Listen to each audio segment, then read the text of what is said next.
Bonjour et bienvenue dans cette nouvelle vidéo dans laquelle nous allons vous expliquer des astuces simples que vous devez adopter pour pouvoir affronter le bac avec succès, étant donné qu'il vous reste pratiquement un mois pour pouvoir affronter ce baccalauréat.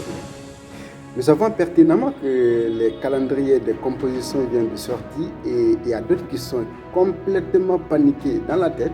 Ils ne savent pas par quel point ils doivent commencer pour pouvoir ici bien maîtriser les matières qui restent. Dans certains cas même, le programme n'est même pas achevé.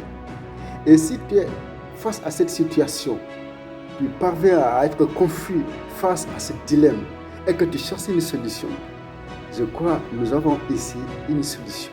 Alors, si tu es nouveau sur ma chaîne, n'hésite pas à t'abonner et activer la cloche de notification. Nous sommes Dr René Physique, nous sommes chargés pour les cours de physique au lycée et au collège.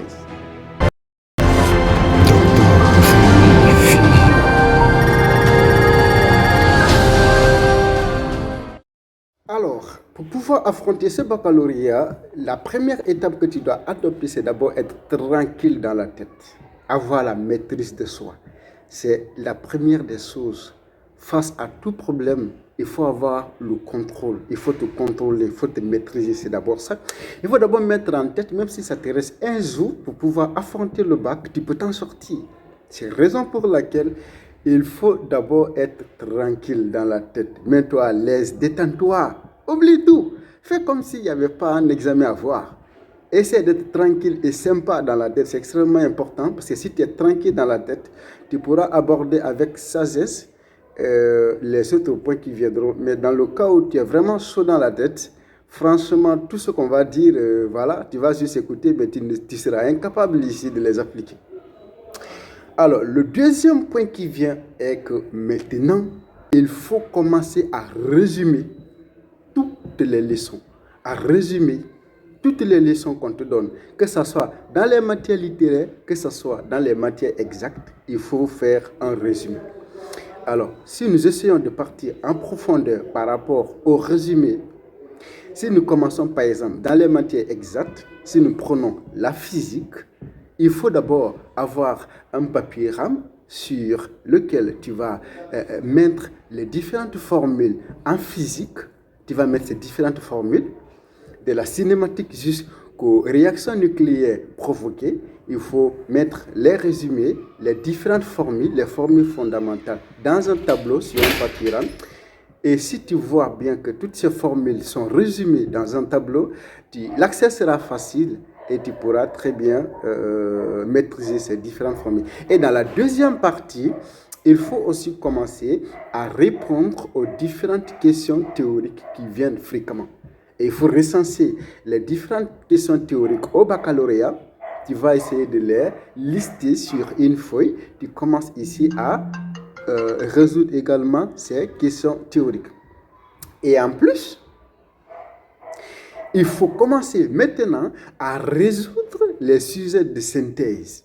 Ça veut dire un sujet qui comprend la théorie et la pratique, il faut résoudre comme ça. Il ne faut plus dire non, bon, comme c'est la physique nucléaire, je vais prendre un exercice en physique nucléaire. Ça, je te déconseille de le faire. Il faut plutôt commencer à résoudre les sujets de synthèse, de la théorie jusqu'en pratique. Et en pratique, tu vas avoir trois parties, peut-être un sujet en mécanique, peut-être un sujet en électromagnétisme ou encore un sujet en physique nucléaire vers la fin. Il faut simuler ces trois parties plus la théorie, ça te permettra d'avoir ici un aperçu général sur toutes les parties. Et il faut formuler les sujets en fonction de votre niveau de progression. Que ce soit vous, enseignants, ou encore les élèves, vous devez adopter la même chose. La chimie également, c'est la même méthode qu'on va adopter. En ce qui intéresse la mathématique, il faut aussi résoudre les sujets, mais surtout, il faut maîtriser les différentes propriétés. On a le livre de Siam, on peut essayer de récapituler les différentes propriétés qui se trouvent dans le livre de Siam et on essaie de les lister sur une feuille pour pouvoir maîtriser. Surtout dans l'étude d'une fonction, il y a les propriétés en ce qui intéresse par exemple les branches paraboliques, les asymptotes, ainsi de suite. Comment montrer qu'une fonction est dérivable sur un intervalle donné. Il y a tous ces exemples que vous devez adopter pour pouvoir vous en sortir. En ce qui intéresse par exemple les matières littéraires, que ce soit par exemple l'histoire, la géographie et l'économie, ce que moi je vous conseille, surtout en économie, c'est d'utiliser les organigrammes. Quand on parle d'organigramme, c'est utiliser par exemple un carreau à ce niveau, vous mettez par exemple le sous-développement. Dans le premier carreau, vous mettez développement du sous-développement. Vous mettez les définitions du sous-développement. Vous mettez en bas deuxième carreau, d'après d'autres auteurs, ainsi de suite. De l'autre côté, vous mettez une flèche, vous mettez cause. De l'autre côté, vous mettez flèche, conséquence. Après, positif, négatif. Vous énumérez. Quand vous trouvez sous forme d'organigramme, la révision ici deviendra facile. Franchement, c'est l'essentiel maintenant, il faut viser maintenant là.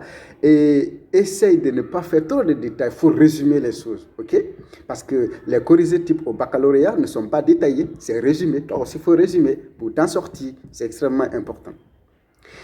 La troisième étape que tu dois adopter pour pouvoir bien préparer les 1 mois qui restent, c'est de supprimer les temps inutiles. Les temps inutiles, si tu es incapable ici de gérer ton temps, ça va beaucoup jouer sur toi. Dans la suppression des temps inutiles, il faut d'abord comprendre que les temps que tu passes avec tes amis, si tes amis ne sont pas ici tes collègues de travail en terminale et que vous n'avez pas les mêmes objectifs, franchement, il faut se dissocier d'eux. Si tu te connectes avec ton téléphone, tu vas où avec le téléphone? Sur Facebook, sur TikTok, pour pouvoir surfer inutilement. Il faut supprimer tous ces sens inutiles et il faut essayer de te connecter peut-être les samedis sur des pages scientifiques, dans les groupes scientifiques, dans les groupes WhatsApp où on partage les sujets. Et si tu te connectes dans le seul but de télécharger des PDF, de lire des contenus, d'échanger dans un but où vous allez vous rapprocher de l'examen, dans ce cas, c'est autorisé de se connecter. Mais dans le cas où tu n'as absolument rien à faire avec la connexion, mieux vaut rester comme ça et rester se concentrer ici dans ton plat, c'est-à-dire dans l'accomplissement de tes objectifs. Extrêmement important. Il faut également supprimer les temps inutiles avec les amis. Ils viennent à la maison, oui, bonjour mon ami, comment ça va? Ça va très bien. On va boire un peu boire un peu d'ataya ou encore on va fumer de la sissa. Bon, arrêtez tout ceci, c'est inutile. Vous perdez votre temps. Vous êtes en train de vous mordre à petit feu et arrêtez tout ceci, c'est pas important. Et ensuite, passer le temps derrière l'écran en train de regarder des films, séries. Maintenant, là, il faut arrêter tout ceci. Ce n'est pas utile. Et à la maison, si ta maman ou ton père essaie de te charger certaines choses qui vont essayer de priver beaucoup tes révisions, je crois que c'est mieux pour toi de quitter à la maison et d'aller chez un ami où tu vas te réfugier pendant un temps. C'est extrêmement important. Donc, si vous adoptez en ce moment ici ces 3 points, cela va suffire largement pour pouvoir affronter votre baccalauréat avec succès. Pour ceux qui sont dans les sciences exactes, si vous voulez résoudre les sujets de synthèse, on a déjà commencé à résoudre les sujets de synthèse sur notre page Facebook, sur notre chaîne YouTube. N'hésitez pas à nous suivre. Comme ça, on va partager les sujets ensemble. Il y a les questions théoriques pertinentes que nous allons essayer de partager entre nous. Nous vous disons alors merci et merci de nous avoir suivis et on se dit à bientôt pour une nouvelle vidéo. Ciao, ciao.